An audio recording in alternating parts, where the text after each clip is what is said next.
Grupp ta' residenti nġabru f'żona f'Santa Lucia sabiex jieħdu lura d-dritt tagħhom biex jipparkjaw f'parkeġġ li għal snin twal kien wieħed pubbliku. Dan il-parkeġġ li jinsab bis-Sweet Ground tal-futbol kien ilu mill-1994 iservi lir residenti kollha bħala parkeġġ pubbliku. Qabel ftit tal-ġimgħat ilu meta l-Gvern qabad u ħadan l-ispazju u taħ lil privat. Jidher li brabta ma' dan lanqas biss kien hemm applikazzjoni miftuħa mal-awtorità tal-ippjanar. Matul il-protesta li għalija attendew numru ta' residenti intqal kif il-Kunsill Lokali qatt ma kien maraf b'din id-deċiżjoni iżda kienu biss rapporti mir-residenti li saru jafu b'dak li seħ. Bil-parkeġġ pubbliku mhux tal li sar wieħed privat iżda qed jintuża l-skopijiet kummerċjali. B'din is-sitwazzjoni spiċċat tħolqot konġestjoni u problemi ta' parkeġġ għar-residenti. Ma sibx fejn tipparkja, trid toqgħod iddur.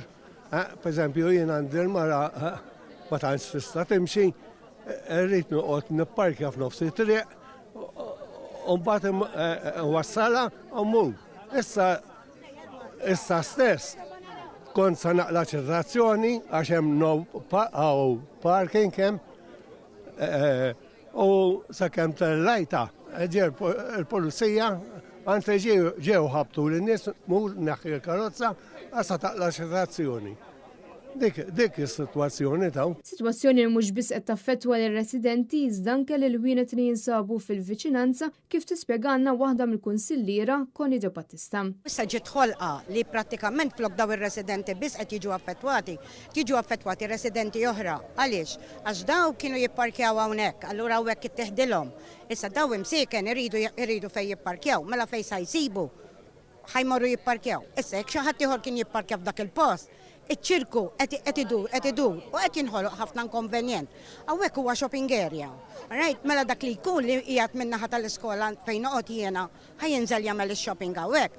Is-sens komun ħajsib fejn jipparkja, jien qiegħda issa qed nispiċċaw ċitazzjonijiet right left and center.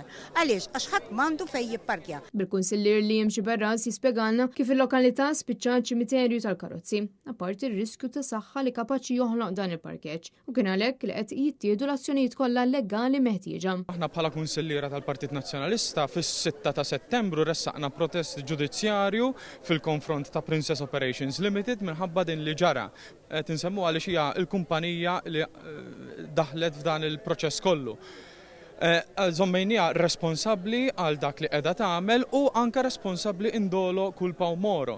X'ser nagħmlu l-qudiem eżattament waqt din il-laqgħa kemm jiena u kemm Connie għedna li ħarresqu mozzjoni fil-Kunsill kif diġà batna l-email sabiex il-Kunsill jiltaqa' u niddiskutu l-mozzjoni sabiex nieħdu passi legali sabiex nirrexxindu dan il-kuntratt illi hawnhekk. Kuntratt illi ħoloq ħafna inkonvenjent u kuntratt aktar li minn hekk illi mar kontra il-liġi ta' dawn il-kuntratti obbligatorji, kuntratti governattivi li saru tramite il-liġi sportiva li ħoloq dan il-gvern. Preżentament il-parkeġġ qed iservi bħala spazju għal iktar minn 100 karozza tal-kerim meta jidher li l-bil oriġinali kien li dan il-parkeġġ jingħata lil Santa Lucia Football Club biex iservi lill-klijenti tagħhom, xi ħaġa li qed iġġib oġġezzjoni kbira. U minkejja talbiet ripetuti sabiex il-Kunsill Lokali jifhem sew x'kien il-bil ma' Sport Malta, talbiet għall-laqgħat qed jiġu rifjutati. Bil-Kunsill Lokali qed jitlob sabiex dan il-parkeġġ jerġa' jingħata lura lir-residenti.